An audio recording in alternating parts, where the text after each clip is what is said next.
Hi everybody, it's me, Susanna. Look at pasa. Yes, it is getting ready to totally downpour, but I don't care because I needed a new scenery for my blog. So let's see, today's theme. Hold on. I guess I have to walk. Other than that, because I have to get up see my nose. Today's foggy moment. I love the rain, actually. There are a lot of things that I did in the rain growing up that I will never tell anybody. James knows, of course. In my opinion, the rain, cleanses the soul, and I love dancing in the rain. Turns out my niece likes it too, it's pretty cool. But it'd be kind of hard to do a video of dancing in the rain right now, because I want to actually make my video. So, let's see. Rain. Oh, there was that flood back in high school in Franklin Park. It had to have been like 5 freaking feet or more of water because you could use like a sailboat and everything, which was pretty crazy. A lot of you probably remember that. Those of you that went to the Lion schools back in the 90s. Gaby's having a great day. He got some new Legos, so he's totally into the Lego thing, so we're letting him. Christian finally dug out that guitar from my closet. Yay! And, well, I'm still having my moments.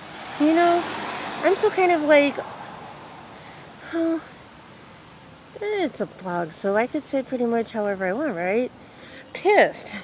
I'm still kind of pissed and a little heartbroken, a little mad, a little sad, little Puerto Rican feelings going on there, but we don't discuss that with the public world. I think it's totally wrong what's going on with my family and the whole, what do we call them? The other people.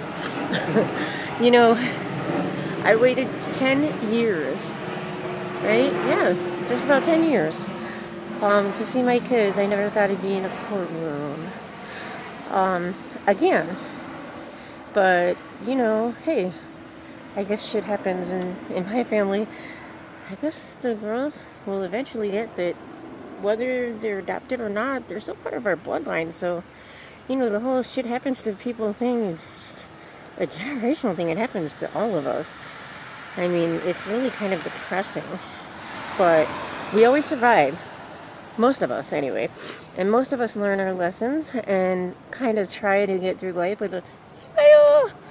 And some of us spend 21 years learning lessons. And, some of us, it may take a lifetime, or we may never learn them. My mom taught me so much. Like, I'm walking out the door, and Christian's like, don't open the umbrella, because you'll get 10 years bad luck. And I'm like, really? My mom taught me that practically while I was in the womb, which was kind of funny, actually. I actually totally never forget that one. And, oh, I don't know. I miss my mommy. I read this beautiful thing on Facebook about, Mom, if you can see me from heaven, I hope you're proud of me. And I just started bawling. Beautiful angel picture and everything. And I just really miss my mom. You know, some people truly don't appreciate what they have. Some people forget that they're blessed to be a mom. Or they're blessed, okay, to even have the chance to love a kid. And some people forget where those blessings come from, and they come from God. Well, and from those of us that totally made out, had sex, and, you know, reproduced. But I think what really is totally ironic is when you go and you try to do the right thing. And yes, this might get old to some people. Oops, sorry, I hit an itch. And people totally forget that. Or maybe they didn't ever forget, they just totally don't give a damn. In this case, I'm going to say they probably totally didn't give a damn. But, at any rate, I will know that if I died tomorrow, I did everything I could to be as strong as I could, to get through everything I could for, wow, 21 years with James. And, I made a lot of people proud of me. Yes, so I have haters. You know what? We get them as we get older. It doesn't matter who you are or where you're from. There's always going to be somebody that says something totally negative about you, no matter how good you try to be. Excuse me. Asthma. Yeah, I don't know. And then I was reading about this attorney that I'm gonna go meet, and he had this beautiful blog that made me cry, like yesterday, in this 20-something mile marathon, and I was just like bawling and thinking about how, cancer, it sucks, and anyone that would do that kind of running just for a friend who's got cancer and suffer through it despite the agony and everything to try to really get the feeling of the pain that they're going through, that's really deep and respectable in my opinion. And God, I totally cried, really. And it's Labor Day weekend, by the way. Raining again. Anyways, and then I thought of my Papa Al, which was my mom's second husband. Complicated story, but he was an awesome guy. He died 1 month to the day that he was diagnosed with pancreatic cancer, and that was my first real heartache and death, really. And I think that compared to his biological children, I truly thought of him as my dad. Always. To this day. I mean, him and my mom had the most romantic love story. I mean, she stood by his side, okay, till the day he died. She was a nurse. She was an awesome nurse. That was her greatest pride in life, was being able to achieve being a nurse, all on her own and stuff. And she stood by him through everything. And she, I think, is a lot like how I am. You want to fix everything no matter what. You want to try to make it better. And sometimes it just doesn't get better. Sometimes no matter how great you do in life, there are things that are going to fail you. Or you're going to feel like a failure. Or you're just going to keep getting kicked down and not want to get up. And I'm not going to lie, I've had that a lot lately. But, to do that would be to give them the satisfaction of bringing me down. And for whatever odd reason, there are just signs everywhere from my mother that I shouldn't give up. My lucky number, don't stop believing on the radio, angel dreams about her, and I never forget how disappointed she was on December 16, 2002 when I gave up my daughters. I guess I thought that I just couldn't win. And I let DCFS win in the end. And I think that was harder than anyone could ever imagine, because how do you choose between any of your children? You can't. But then you have to choose between what's right and wrong, and, well, that sucks too. But in the same token, okay, I was promised false promises when all of this happened. And so that's where I got screwed over. I was this young mom in my 20s, and okay. And this chocolate-covered strawberry is one of my favorites. Kind of cute. Anyways, we make choices with what we have. And sometimes we choose to listen to our gut feeling. And I'm not going to lie, it took me till, last 7 years maybe, to really learn about that gut feeling thing. And my mom would have been proud had she still been here to see that. And sometimes you don't learn till it's too late. So for me, these videos are important because, Al died a month to the day he was diagnosed. My mother died a horrendous death. Wow, so suddenly, and we won't go into details. My sister died, and it was so, oh my God, to me. And I dreamt about her death before she even died. And got a phone call in the middle of the morning from my mom at 3:33 exactly. And I woke up a lot at 3:33. It drives me crazy sometimes to think that, when I wake up and look at the clock in the middle of the night, it's 3:33. It's creepy sometimes. And that was the first time my phone ever went flying. And the second time, was when my mother died. And, I've had a lot of loved ones that have passed since then. Not immediate. James lost his grandma, and she loved him no matter what. I wish the girls could have had the chance to have known her, because she was truly a remarkable woman, and I loved her to death. I think she was one of those few people that if I had to, I would have totally taken her into my house like my grandma, and taken care of her and tried to help her. Wow. I guess today I'm talking more about death and rain, huh? There are so many things that I missed out on with my daughters. And,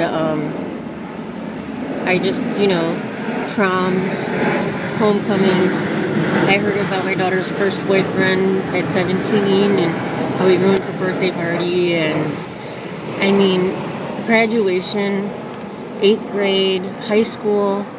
And, you know, I read the court documents where I got totally belittled, okay, for ordering the DVD and ordering the yearbook and paying for actual pictures, okay, which, as long as you know the information are public and you can totally order them, by the way, especially when one is over 18.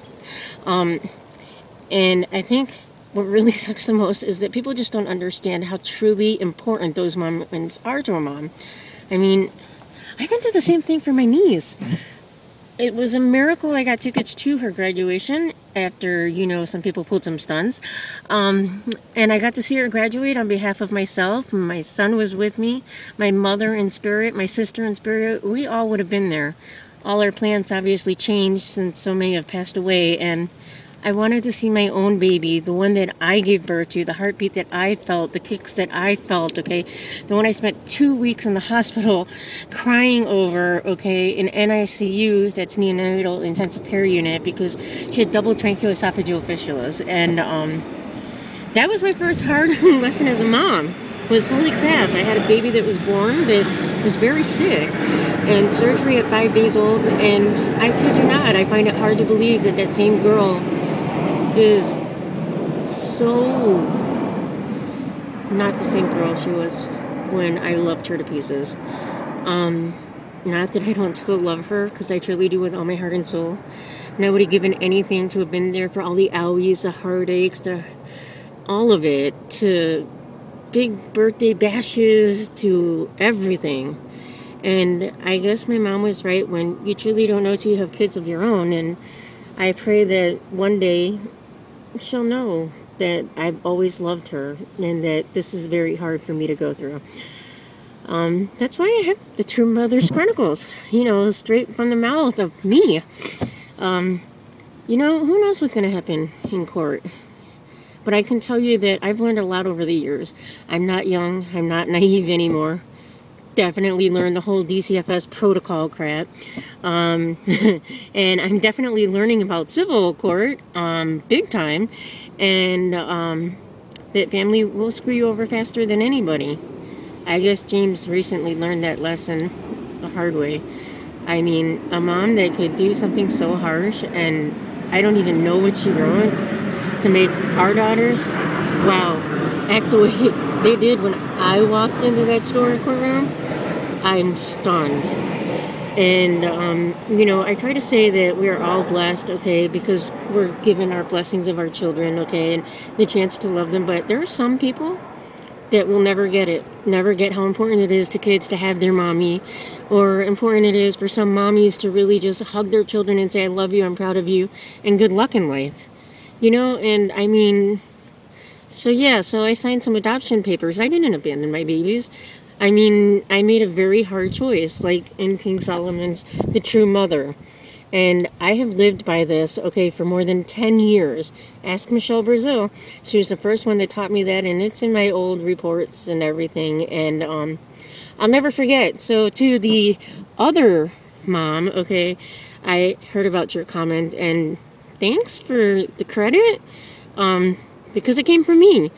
So I can only assume that must have totally ticked you off or something, that you had to use something I've been saying for 10 years. You know, and thank you for disregarding my feelings and forgetting what we went through, okay, for you to have our girls, okay, for 10 years, and for making the ultimate promise and lying. And I think that if I hope to gain anything out of this lifetime, it's for my children to know that I'm not the one that's lying, and I'm not the one that betrayed them, okay? And we were all young kids when we had them, and James and I are proof that you can start with nothing. You could be homeless. You can have, you know, people throw drugs at you, which I've never been a drug addict, and I'm going to stick by that because, you know, that's just a line of crap. I wasn't the one getting drug tested, by the way. And, you know, you could go with no job, okay, and live out of a cooler and still grow up, graduate to Fry, graduate college as a CNA, have great cars, a place to live, okay, and still take care of your kids. So, There you go. Toodaloo.